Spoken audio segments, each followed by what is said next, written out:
Jornal da Rede.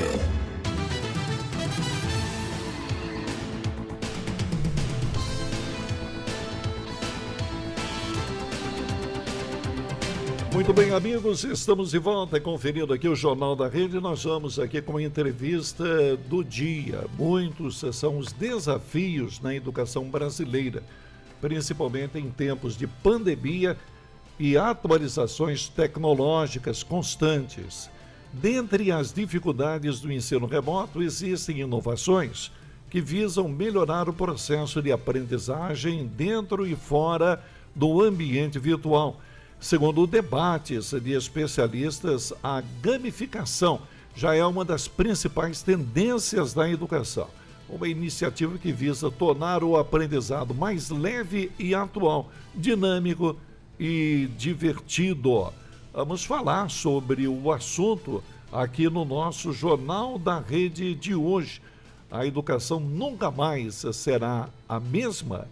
Vamos ouvir aqui Bruno Lemes. A Verusca Galvão, do Instituto Internacional de Segurança Psicológica, que vai conversar conosco a respeito deste assunto.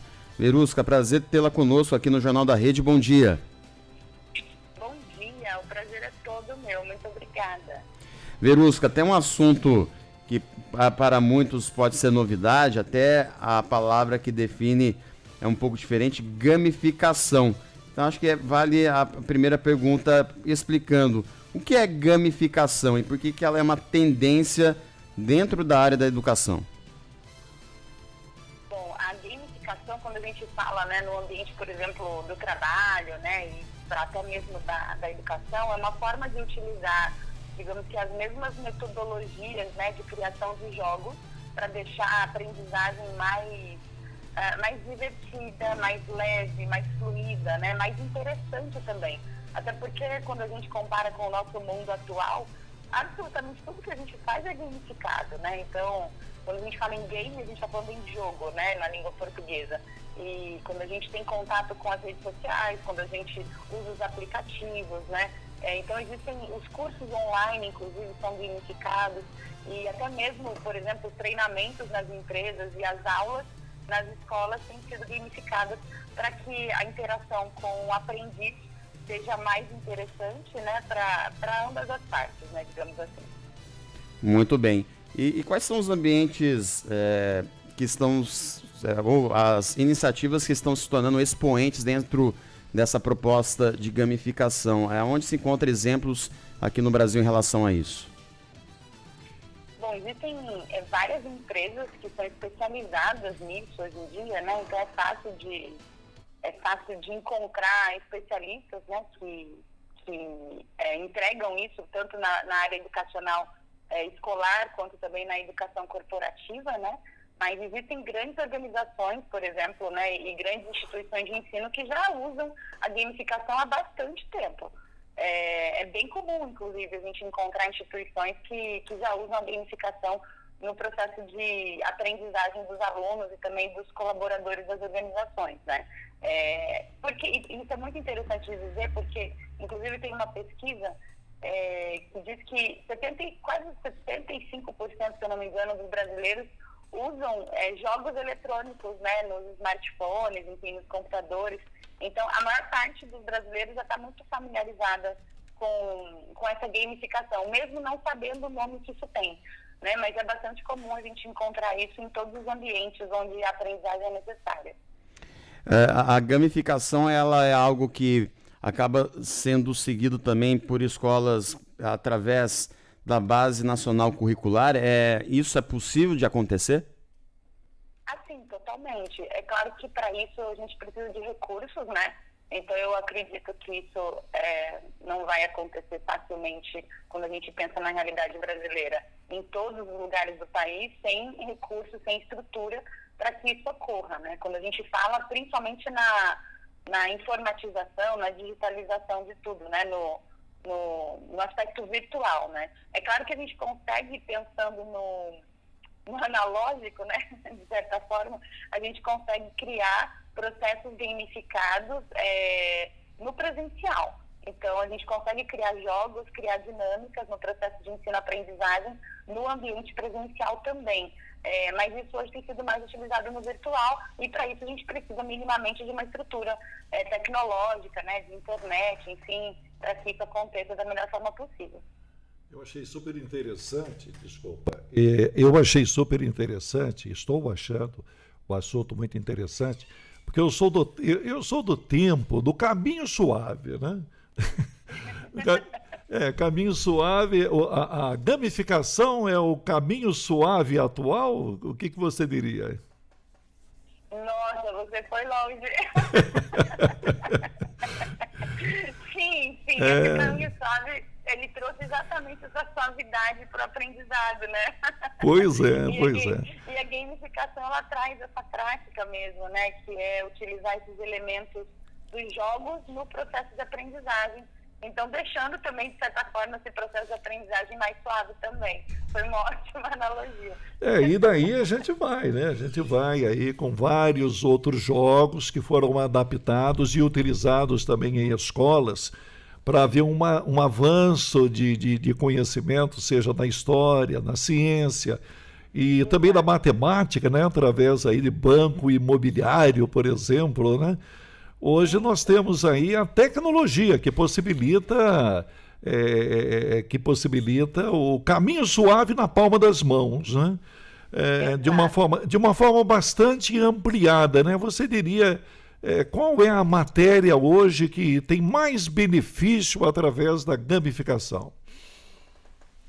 Nossa, eu acho que pensando eu falei nossa, né, porque acho que todas ganham, sabe, todas têm benefícios, né, sem dúvida, até porque se a gente for parar para pensar, né, como é que funciona um jogo ele funciona a partir de erros e acertos, né, então o aluno ou a pessoa, o aprendiz, né, que eu prefiro chamar assim, o aprendiz, ele tem essa experiência de testar, acertar e errar, e o processo de aprendizagem, no final das contas, é só sobre isso, né.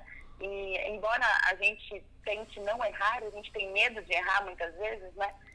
O erro ele é muito bem-vindo como uma forma de aprendizado. E nesse processo de gamificação, né, nessa utilização de jogos para o processo de aprendizagem, o erro ele é muito importante para o aprendizado. Então isso serve para qualquer disciplina, né? Isso serve para qualquer conteúdo. A origem para nós, gamificação, vem do inglês gamification, né? Que é a utilização dos jogos para a educação, para o aprendizado, né? O mesmo processo utilizado na Europa é o que está sendo utilizado no Brasil? Houve a necessidade de uma adaptação à cultura e também ao perfil dos brasileiros? Sempre que a gente traz coisas para o Brasil, a gente costuma dizer que a gente tropicaliza, né? Porque o processo, é claro que a base é a mesma, né, da gamificação, é basicamente a mesma, mas é importante tropicalizar para os interesses brasileiros, né? Porque a cultura britânica, por exemplo, ela é muito diferente da nossa, né? Então, os europeus, de uma forma geral, eles aprendem de um jeito e os brasileiros aprendem de outro, né? Então, o brasileiro ele tem mais uma necessidade de relacionamento, né? Então é muito interessante perceber a gamificação no Brasil também como uma possibilidade de interação entre os aprendizes, né? Seja em qualquer ambiente, né? No ambiente escolar, no ambiente também corporativo, no mundo do trabalho. Então é importante usar a gamificação aqui, e isso tem sido feito, né, como também uma forma de interação entre os aprendizes nesse processo de aprendizagem. Né? Obviamente que o ensino particular tem o primeiro acesso, mas o ensino público, ele também está avançado nesse sentido, vem contratando, vem comprando, vem aplicando a gamificação ou não? Sim, só que de uma forma mais tímida, digamos assim, né? Justamente por conta desses recursos, né? É claro que aí o céu é o limite quando a gente fala em criatividade. Essa gamificação mais tecnológica, a gente precisa de recursos, né? Então, os professores, de uma forma geral, eles precisam ser mais criativos quando eles têm menos recursos. É claro que a gente consegue na educação privada a gente tem mais acesso a recursos tecnológicos, então, de certa forma, os alunos eles são têm mais acesso, né, a esse processo de gamificação. Mas no ensino público já tem várias escolas, né, com recursos tecnológicos também, não na quantidade que a gente gostaria, com certeza, né, mas isso já acontece também no ensino público. Verusca, a gente vive atualmente a gente presencia atualmente uma geração que, num termo bem direto, é nativa digital, ou seja, é aquele que nasceu a partir da década de 2000 e que ficou imerso e que cresceu, se desenvolveu diretamente num ambiente digital, de internet, às vezes até assustador, eu vejo muitas vezes, quando eu vou para um compromisso externo, tem uma família e tem uma criança de 2 ou 3 anos, de 3 anos, 4 anos, já com o celular, com o joguinho na mão, né? Já desde pequeno com essa realidade. Como que é essa situação do trabalho da gamificação com um ambiente totalmente imerso para aquele que está crescendo nesta realidade? Eu acho que a gente precisa ter um cuidado, né? Isso que você falou é exatamente o que está acontecendo, né? Eu mesmo tenho sobrinhos pequenos, assim, de 5, 6 anos, e eles pegam os nossos celulares e já sabem exatamente o que fazer, com os aplicativos, né, os caminhos, enfim. Então, eles nasceram mesmo nesse mundo tecnológico. Não adianta acreditar que a gente vai tirar isso deles, né? É um caminho sem volta. Então, a melhor forma é criar, como todo processo de aprendizagem, a gente precisa criar limites, criar uma estrutura, né, de aprendizado, transformar um ambiente num ambiente com disciplina, né? Esse ambiente do aprendizado, mesmo de forma mais tecnológica, ele precisa ter disciplina e as crianças precisam saber qual é o momento certo de usar as tecnologias, né? Para que isso não seja uma constante e para que o cérebro também não seja condicionado a um único estímulo. Então, as crianças, assim como nós adultos também, a gente precisa de diversos estímulos para que o nosso cérebro não fique preguiçoso, né? Para que ele não fique condicionado a uma única atividade. Então, é importante criar uma rotina para a criança, para que ela tenha acesso também a outras brincadeiras, né? Ou que, se não for uma criança, né, um jovem, enfim, a outras formas de aprender que não seja essa única, né, essa única via tecnológica. Muito bem, com muito prazer falamos aqui com Verusca Galvão, do Instituto Internacional em Segurança Psicológica. Verusca, muito bom dia, muito obrigado. Eu que agradeço, obrigado e um bom dia a todos.